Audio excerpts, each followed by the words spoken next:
ये बाणासुर ने एक सोडितपुर नाम की नगरी बसाई थी। बस संक्षेप में करके बताएंगे। सोडितपुर का भूप था बाणासुर बलिवान, कितने ही बरसों किया उसने शिव का ध्यान।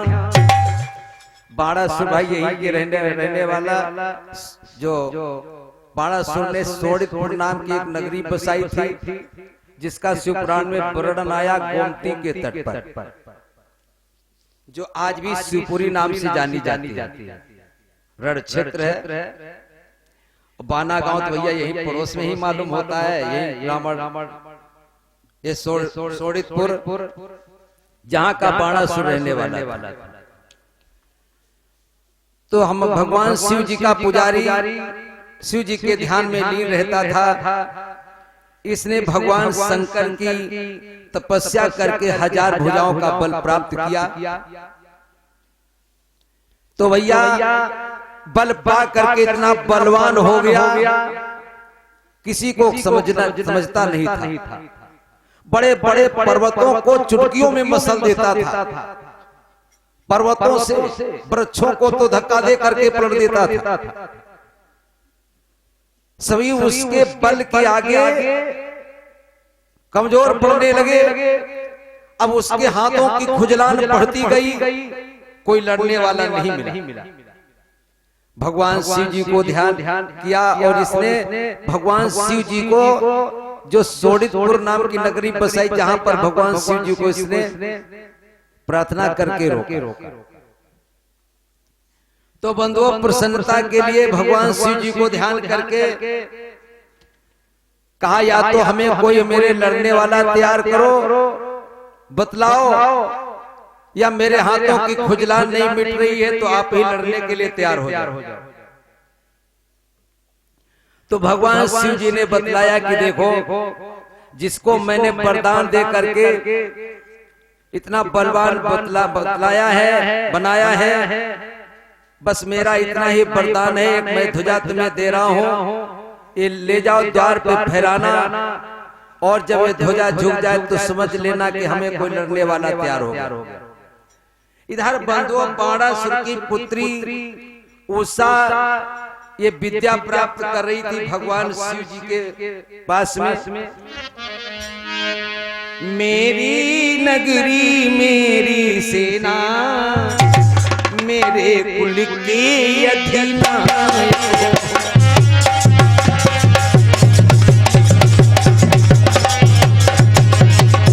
आपत समय में ध्यान करूं तो आकर वही सहाय।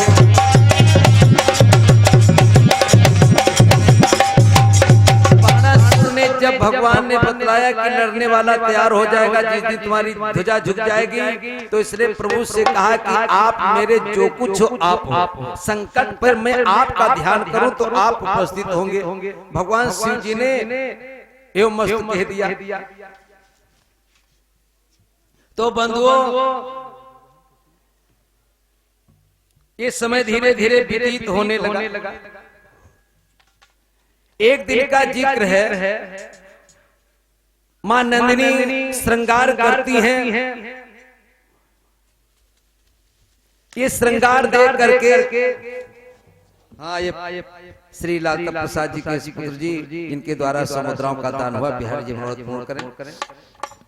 तो नंदिनी जी ने जब श्रृंगार किया तो उषा के मन में ख्याल आ गया कि भगवान के लिए, अपने पति देव के लिए श्रृंगार कर रही है।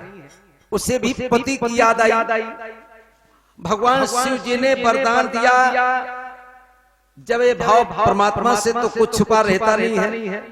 उषा का ये भाव देख करके भगवान शिव जी ने वरदान दिया कि तुम्हें आज ही तुम्हें पति से भेंट होगी। तो बंधुओं, अब महलों में आ करके इसकी सहेलियां रुच करके श्रृंगार करती हैं। श्रृंगार करने पर जब सो जाती है तो सपने में अनिरुद्ध को देखती है। देख करके जागने पर विरह में व्याकुल होती है, इसके जीवन की दशा बिगड़ने लगती है। सहेलियां लाख तरह समझाती क्या बात हो गई है, क्यों इतना पागल होती जा रही हो। किसी का कांटा चुभ गया, एक कुष्मांड की पुत्री थी जिसका नाम था चित्रलेखा। तो ये आकर के सांत्वना देती है कि इतनी परेशान हो, उस सहेली से सारा रहस्य बतला दी। तो बंधुओं, चित्रलेखा कहने लगी चलो हम तुम्हारी मदद करती हैं, हम मनुष्यों को, देवों के, गंधर्वों के, सभी के चित्र खींचती हैं। अगर आपसे यो नहीं भेंट हुई, सपने में भेंट हुई है, इसलिए परिचय नहीं बता पा रही हो, तो चित्र पहचानो। जब भैया चित्र खींचती है, धीरे से जब वो चित्र आ गया भगवान कृष्ण का, तो बस जरा सा घूंघट सरका ली। हाँ, ये कुंवर दलबान भैया जी के द्वारा श्रद्धा दान हो रहा है, बिहारी जी मनोरथ पूर्ण करें। तो लज्जित होकर के जरा घूंघट खिसका लेती है, कहने लगी बस इन्हीं के वंशज हैं। जब प्रद्युम्न का खींची, हाँ बस इन्हीं के पुत्र हैं। जब अनिरुद्ध का खींची तो कहा यही है। चित्रलेखा कहने लगी हम तुम्हारी मदद करती हूँ। उसने क्या किया, चील का रूप बना करके द्वारिका के लिए प्रस्थान किया। लेकिन ये शैव पुजारी है, वहां पर चक्र पहरेदारी लगा रहा है। तो देवऋषि नारद सहायता के लिए आ गए। नारायण नारायण, ए पुत्री क्यों अपने बेमौत मरना चाहती है, वहां चक्र से तू नहीं बच सकती है। अगर तुझे प्रवेश करना है तो ये काम कर, ये बाना बदल करके अपना तिलक, वैष्णवी तिलक धारण कर और द्वादश का मंत्र जाप करते हुए अंदर प्रवेश करने पाओगी। तो उसने मना किया कि मैं शैव पुजारी हूँ, इसमें लज्जा है अपना बाना बदलने में, तिलक बदलने में। तो कहा लौट जा। जो भगवान शिव से द्रोह करता है, या जो भगवान का भक्त वही है जो भगवान राम, कृष्ण और शिव में अंतर नहीं देखता है। देवऋषि नारद के कहने पर उसने तिलक, वैष्णवी तिलक धारण करके द्वादश मंत्र का जाप करते हुए अनिरुद्ध को सैया सहित उठा लाती है। ला करके उषा के महलों में उषा के सुपुर्द कर दी कि अब जगाओ या सोने दो। अब तो बंधुओं, महलों में अनिरुद्ध जी आ गए और समय व्यतीत होने लगा।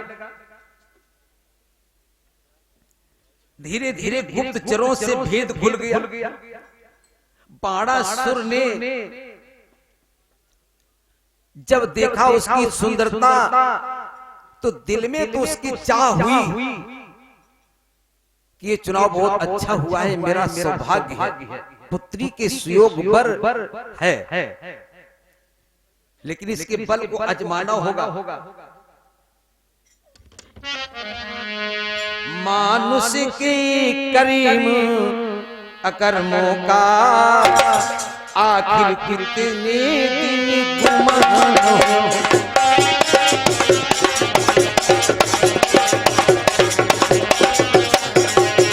ये भला कहाँ संभव है, लग जाए आग पर धुआं हो।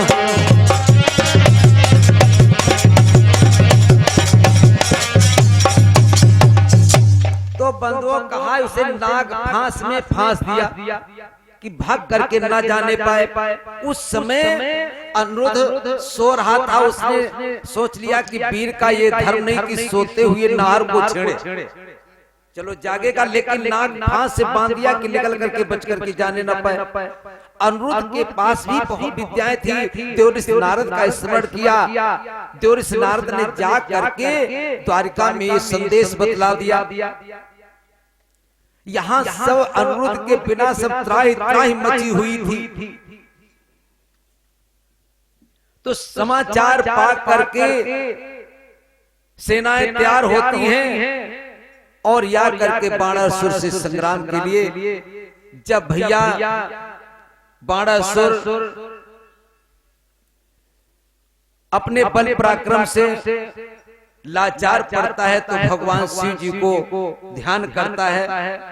शिव जी भी आकर के भगवान कृष्ण को संदेश दे देते हैं कि इसके प्राण नहीं लेने हैं, लेकिन इसका गर्व हटाना है। तो भगवान कृष्ण ने चक्र चला करके उसकी 1000 भुजाएं सब छाट करके केवल 2 भुजाएं रखते हैं। भुजाओं का बल क्षीण होते ही बाणासुर भगवान कृष्ण की शरणागत हो जाता है। प्रभु आश्रय दाता, इन चरणों में पुत्री का आश्रय दीजिए। तो बंधुओं बहुत ही सम्मान पूर्वक मान सम्मान के साथ ये पाणी ग्रहण संस्कार उषानुरुद्ध का विवाह होता है। वही तपो स्थली ये है आपकी, जहाँ पर आप सब लोग निवास कर रहे हैं। ये जगह धन्य है, बहुत ही पूर्णतम तीर्थ है। इस तरह से यहाँ उषा अनिरुद्ध का विवाह हुआ।